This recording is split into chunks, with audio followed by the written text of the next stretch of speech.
سڵاو بینەرانی بەڕێز و خۆشەویست، ئەم کاتتان باش. لەم کورتە ڤیدیۆیەدا دەمەوێت ئاماژە بە چەند تێبینی و خاڵێک بکەم ساوارەت بە شێوازی ڕووماڵی برۆدکاست میدیای کوردی بکەم کە ئەمە بەستم لە دوو کەناڵی سەرەکی لە باشووری کوردستان 24 هەروەها پۆرتاڵی ڕوودا و تەلەڤیزیۆنی ڕووداوە بەگەی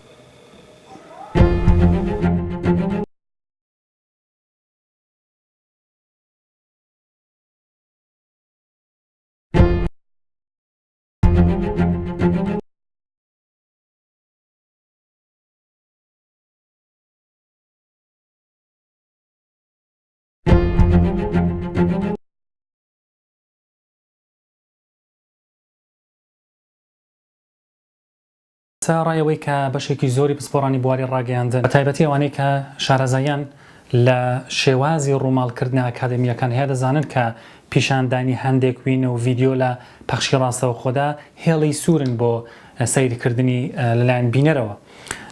بەڵام لەگەڵەوەشدا من ئەو مافە دەدەم بە کەناڵە کوردیەکان بۆ ئەوەی بە شێوەیەکی گشتی جیهان لە نەهامەتیەکانی کورد تێبگا و هەروە لە هەمان کاتدا ئەو زوڵمەش ببینێت کە داگیرکەران دەرحەق بە خەڵکی بێتاوانی کوردستان ئەنجامی دەدەن. زۆر گرنگە بەوەی کە میدیای کوردی هەواڵەیەکی بەپەلا کە بڵاو دەبێتەوە لە هەمان کاتدا لە شاشەی ترەوە یان لە دیجیتال میدیای خۆیەوە یان لە میدیای نوێ خۆیەوە بە زمانی عەرەبی، ڕووسی، ئینگلیزی و هەروەها فەڕەنسیش بگرە فارسی بڵاو بکاتەوە. زۆر گرنگە کە تا چەند زمانی زیاتر بەکاربێنێ بۆ ئەوەی پەیامی میدیای کوردی لە ڕێگەی ئامرازە جیاوازەکان و ژانرە جیاوازەکانیەوە پەخش بکە. ئەمە زۆر گرنگتر دەبێت بۆ بینەرە ناکوردەکان لە دەرەوە و هەروەها ناوخۆی کوردستاندا. ئەمەوە دەکات کە تێگەیشتنی زیاتری جیهان لە مەسەلەی کورد و پێگەی کورد و گرنگی کوردە هەبێ. شتێکی تر زۆر گرنگە ئاماژەی پێ بکەم کە ڕەنگە ئاماژە بۆ بکەین کە لە ساڵی 1998ەوە کە مێژووی ڕۆژنامەگەری کوردی لە سەرەتاوە دەستی پێکرداوەکو ئێستا کە زیاتر لە سەدەیەک برە و زیاتر دەڕوا، هیچ کامێک لەو یاسا و مێژوویانە ناگاتە بەخەت ئەو ڕۆڵ و گرنگ و پێگەی کە میدیای کوردی لە ڕووداوەکانی 16 ئۆکتۆبەر وهروها لە ڕووداوەکانی لە پێشهادەکانی پیرۆزی ڕۆژی ئەنجامدانی ڕفراندۆم هەروەها لە پێشهادەکانی ڕۆژاوای کوردستان لە هەفتەی ڕابردوو زۆر گرنگ بوو کە میدیای کوردی توانی ببێتە میدیایەکی نیشتیمانی بۆ کوردستان. هەموو کوردێک بینەری ئەم کەناڵە فەرمیانە بوون کە جێگای دەستخۆشین و بۆ من وەکو ڕۆژنامەنووسێکی ئەکادمی جێگەی شانازیە کە بینەرێکی کەناڵ 24یان پۆرتاڵی ڕوودا بم. ئەو کتێبێک کە لە ساڵی 2018 چاپ و بڵاومان کردەوە لەو کاتەدا ئاماژەم بەوە کردبوو کە بەردەوام هێرش و هەڕەشەکان لەسەر کورد دەبن.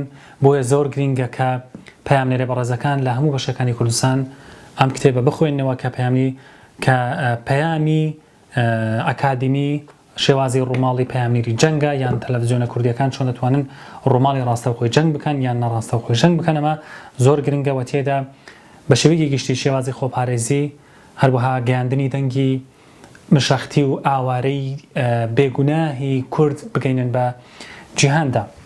هەروەها لە کۆتاییدا دەمەوێت دەستخۆشیێکی گرم وهروەها هیوای سەلامەتی و سەربەرزی بۆ پەیامنێرە بەڕێزەکانمان لە ڕۆژاوای کوردستان لەوانە مەسعود محەممەد لە کەناڵی 24 هەروەها هونەر ئەحمەد لە کەناڵی ڕوودا و ڤیڤیان فەتاح لە کەناڵی ڕوودا و هەروەها ڕەنگین شەڕۆ دیسان لە ڕوودا و بەختیار جێباری لە کەناڵی وار. ئەمانەوە چەند پەیامنێری بەڕێزێکی تر لە کەناڵە جیاوازەکان چوونەتە ڕۆژاوای کوردستان بۆ ئەوەی نەهامەتیەکانی کورد پیشانی جیهان بدەن. هەروەها داوایان لێ دەکەم کە ڕووماڵکردنێکی زیاتر پیشەیان نەبکەن.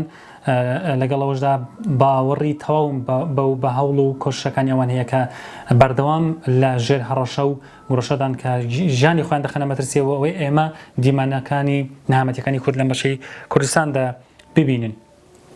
لە کۆتاییدا سەری ڕێز و نەوازش بۆ شەهیدانی ڕێگای ئازادی لە باشووری کوردستان و هەروەها ڕۆژاوا و لە هەموو بەشەکانی تری کوردستان دادەنوێنین و هەروەها هیوادارم هەمیشە سەربەرز و سەرفراز بن.